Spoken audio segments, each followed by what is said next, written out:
What do you remember about the time of the 1971 World Romani Congress?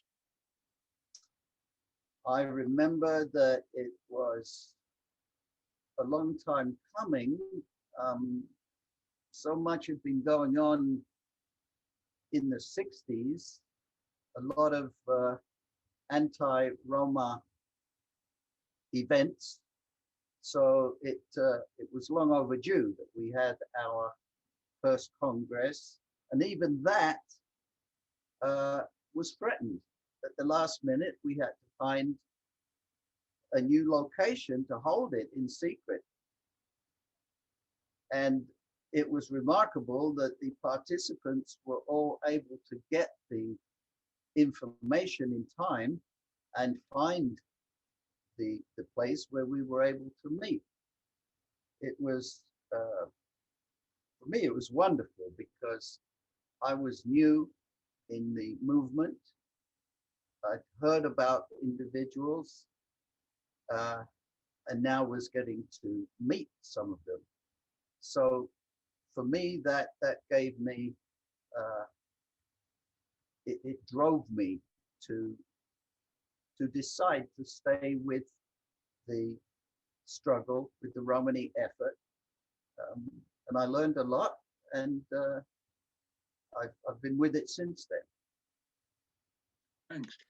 I wonder if I could ask you specifically about what you remember about two Romani writers that you interacted with, Matteo Maximoff and Vanya Dagila Yankokonovsky. Well, I stayed in touch with both of them since then, and visited Vanya in France a couple of times. I was incredibly impressed with their linguistic skill. First of all, it just blew me away how they spoke Romani fluently, but not just one kind of Romani. They spoke various different dialects, very necessary in the circumstances.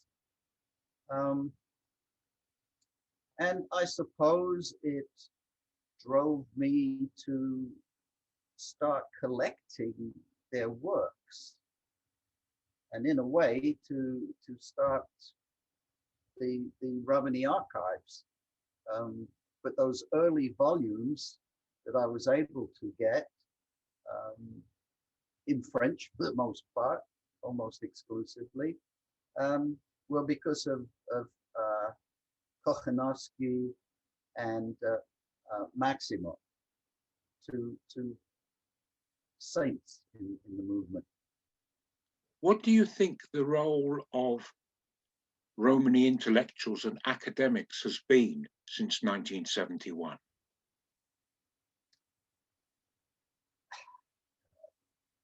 A crucial role, but a tricky one, because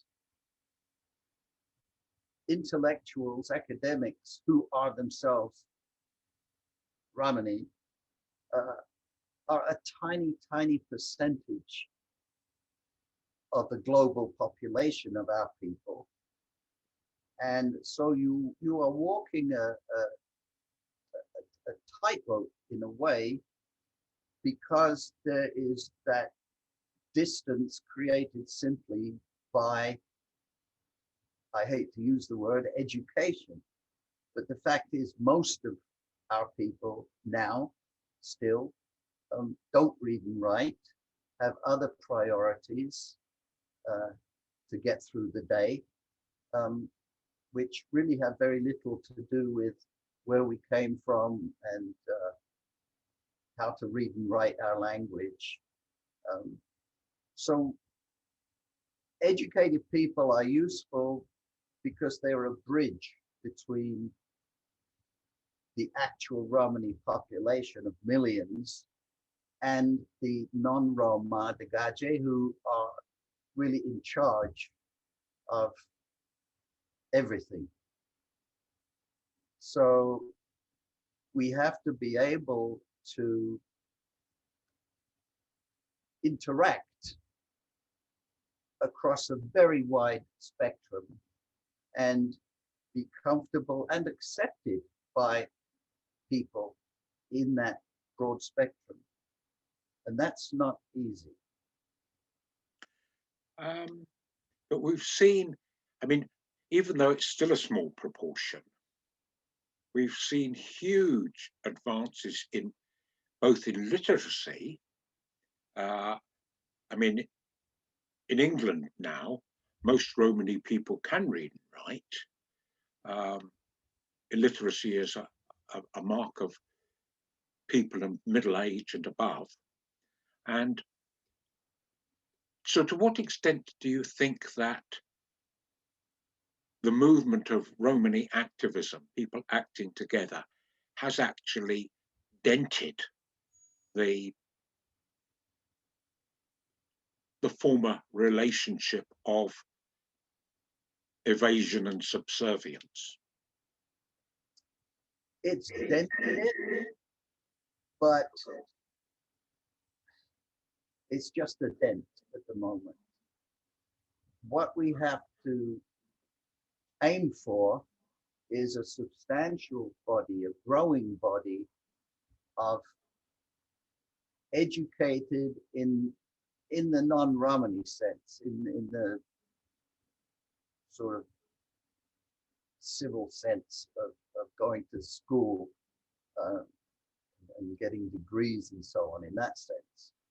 Because I have a problem with that word education, because if you grow up in a Romani home, you are educated very well on how to be a Romani person in this world. So when I'm saying education, you should realize what I mean by that. And if you become, say, a lawyer or a teacher, and you are a Romani person, that gives you power because you are in charge of your own voice.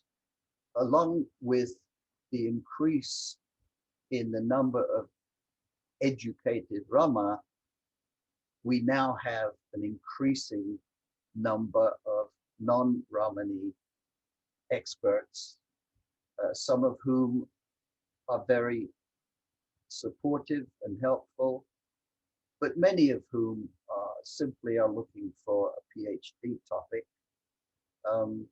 and some of whom find positions where they can dictate on the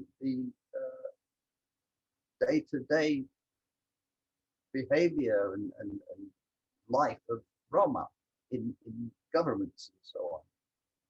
Generally speaking, when national governments want information about us, they don't come to us, they come to the non-Romani specialists. So yes, education is vital. We need people in areas of health and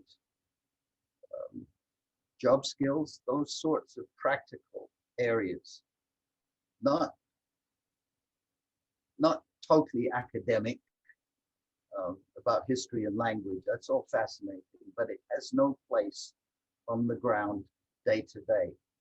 We need our own schools. I'm all for separate Romani schools. That sounds like segregation, and of course it is. But to begin with, if we don't have our own schools with our own teachers and our own textbooks, then we are going to have to learn about the world through the filter of other cultures. We can certainly make a transition to state schools eventually, but I think to begin with, Romani children have to be prepared for classrooms with non-Romani kids eating in non-Romani cafeterias and so on. And there's a problem there too, because different Romani groups react differently to those environments. some conservative groups won't eat food cooked by non-Roma. Other Romani groups are happy doing so. So we've got a problem ourselves with inclusivity. Do we need different programs for different groups, which then of course introduces which dialect, how are we going to spell it, and so on. So the job ahead for Romani academics, intellectuals, is massive, and it's slow. To achieve what we want is slow, and it's going to be slow. Okay. Do you have a general overall message that you'd like to give to the people who are going to be attending this online, stretched, everybody welcome Congress starting 8th and 9th of April and going on, they say, until they've finished? A general statement would be that since our first Congress 50 years ago, we've had a number of other Congresses, and each time we've moved ahead. We have more to show for the action. There is more awareness in the Romani world, and this is really important. More Romani people today know about who we are, what we are, than knew 50 years ago. And knowing who we are and what we are, and knowing that our roots are the same, our differences came later. So where we might look at this group over there as not being the same as us, no, they're not the same as us in one respect, but in another respect, they are our brothers and sisters. And together, there is strength in numbers. And we have to be able to put our differences aside and combine forces and efforts for what will improve our people as a whole. And that means education. Thank you. Mangal de penal to menged, Talim Bachtale, Peñale, Romale, Ayite, penal to Usten Romale. Many comes to pen to sort of folky, sort of Ramichal folky, to Jal, to pray, Kushti Bok,